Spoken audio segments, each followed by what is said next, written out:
দীর্ঘ 2 বছর বন্ধ থাকার পর মালয়েশিয়ার শ্রমবাজার আবার খুলতে যাচ্ছে বাংলাদেশের জন্য। সম্প্রতি প্রবাসী কল্যাণ মন্ত্রী এবং প্রধানমন্ত্রীর উপদেষ্টার মালয়েশিয়া সফরের পর দুই দেশ যৌথ বিবৃতি দিয়েছে যে বাংলাদেশ থেকে বিভিন্ন সেক্টরে কর্মী নেওয়া হবে। এর পরিপ্রেক্ষিতে চলতি মাসের 15 তারিখ থেকে ভিসার অনুমোদন প্রক্রিয়াও শুরু হয়েছে। কিন্তু বাস্তবতা হল শুধু অনুমোদন মানেই যাওয়ার পথ খোলা নয়। মালয়েশিয়া সরকার নিজেরাই এখন পর্যন্ত চূড়ান্ত সিদ্ধান্তে পৌঁছাতে পারেনি যে ঠিক কোন পদ্ধতিতে তারা কর্মী নেবে।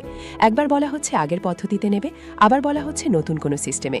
এই দোদুল্যমানতার কারণেই মূলত প্রক্রিয়া আটকে আছে। তবে একটা বিষয় নিশ্চিত, বাংলাদেশ থেকে কলিং ভিসায় কর্মী নেওয়া হবেই। প্রশ্নটা হলো কখন এবং কিভাবে। 2022 সালে যখন কলিং ভিসা খুলেছিল তখনও এভাবেই হঠাৎ করে একদিন মেডিকেল শুরু হয়ে গিয়েছিল। 2026 সালেও ঠিক তেমনটাই হতে পারে। হয়তো আজ রাতে বা কাল সকালে খবর আসবে মেডিকেল চালু হয়ে গেছে। সেজন্য আপনাকে প্রস্তুত থাকতে হবে, কিন্তু আগে থেকে কাউকে টাকা দেওয়ার কোনো কারণ নেই। এখন সবচেয়ে বড় প্রশ্নে আসা যাক, এবারও কি সিন্ডিকেট হবে? এই প্রশ্নের উত্তর সরাসরি নির্ভর করছে সরকারের মনোযোগ এবং কার্যকর পদক্ষেপের উপর। গত কলিং ভিসায় আমরা কি দেখেছিলাম? সরকার নির্ধারণ করেছিল মাত্র 78,000 টাকায় যাওয়া যাবে, কিন্তু বাস্তবে কর্মীদের গুনতে হয়েছে 4 লাখ থেকে 4.5 লাখ, এমনকি 5 লাখ টাকা পর্যন্ত। এই বিশাল পার্থক্যটা কোথা থেকে এলো? এগুলো রিক্রুটিং এজেন্সিগুলোর তৈরি করা সিন্ডিকেট থেকে, যারা একটি অলিখিত কার্টেলের মতো কাজ করেছে। শুধু টাকার প্রশ্ন নয়, গত কলিং ভিসায় প্রয়োজনের তুলনায় অনেক বেশি কর্মী নেওয়া হয়েছিল, ফলে মালয়েশিয়ায় গিয়েও অনেকে কাজ পাননি, ফিরে আসতে বাধ্য হয়েছেন। এর পাশাপাশি প্রায় 17,000 থেকে 18,000 কর্মী সব প্রক্রিয়া সম্পূর্ণ করে যেতেই পারেননি, টিকিট পাননি, ফ্লাইট পাননি, বিভিন্ন জটিলতায় আটকে গেছেন। তাদের একটা অংশ 2025 সালের শেষ দিক থেকে 2026 সালের শুরুতে অল্প অল্প করে যেতে পেরেছেন, তবে অনেকেই এখনও অনিশ্চয়তায় আছেন। এই অনিয়মের বিরুদ্ধে ব্যবস্থাও নেওয়া হয়েছে। প্রায় 132টি এজেন্সির বিরুদ্ধে মামলা দায়ের হয়েছে। কিন্তু প্রশ্ন হল, যেই কর্মীরা অতিরিক্ত টাকা দিয়ে ক্ষতিগ্রস্ত হয়েছেন, যারা প্রতারিত হয়েছেন, তাদের ক্ষতিপূরণ কে দেবে? মামলা হলেই কি সেই টাকা ফেরত আসবে? ইতিহাস বলে এজেন্সিগুলো ঠিকই কোনো না কোনো ফাঁকফোকর দিয়ে বেরিয়ে যায়, কিন্তু সাধারণ কর্মীরা থেকে যান ক্ষতির বোঝা নিয়ে। এবারের কলিং ভিসায় ইতোমধ্যে 421টি রিক্রুটিং এজেন্সির তালিকা মালয়েশিয়ায় পাঠানো হয়েছে। কিন্তু এই 421টির মধ্যে কোনগুলো আসলে কর্মী পাঠানোর অনুমতি পাবে সেটা এখনও নির্ধারিত হয়নি। মালয়েশিয়া সরকার তাদের নিজস্ব প্রক্রিয়ায় বাছাই করবে। বিশেষজ্ঞরা বলছেন, এই বাছাই প্রক্রিয়ায় বাংলাদেশ সরকারকে সক্রিয় ভূমিকা রাখতে হবে। যদি শুধু মালয়েশিয়ার হাতে সিদ্ধান্ত ছেড়ে দেওয়া হয়, তাহলে সেখান থেকেও সুযোগ নিতে পারে অসাধু চক্র।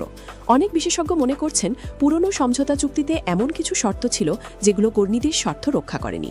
সেই চুক্তি এখনও বাতিল হয়নি। তাই যদি নতুন করে কর্মী পাঠানো শুরু করতে হয়, তাহলে আগে পুরনো চুক্তির ত্রুটিগুলো খুঁজে বের করতে হবে, সংশোধন করতে হবে।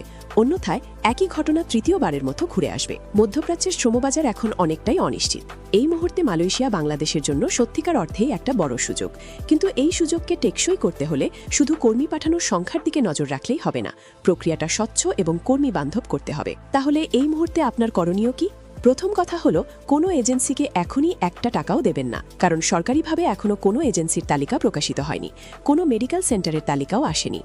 এই সুযোগে অনলাইনে অনেক ভুয়া তথ্য ঘুরছে। অনেকেই দাবি করছেন তাদের কাছে কনফার্ম ভিসা আছে বা আগে টাকা দিলে আগে যাওয়ার সুযোগ মিলবে।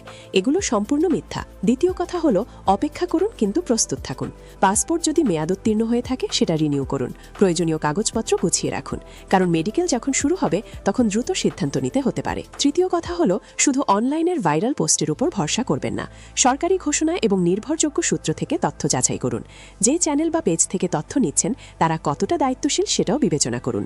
ভিডিওটা এতক্ষণ দেখলেন, তাহলে একটু লাইক দিয়ে যান এবং চ্যানেলটা সাবস্ক্রাইব করে রাখুন।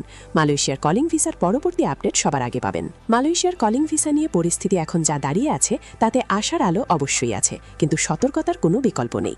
2 বছরের অপেক্ষার পর অনেকেই উত্তেজিত, সেটা স্বাভাবিক। কিন্তু ঠিক এই উত্তেজনাকেই কাজে লাগায় প্রতারকরা।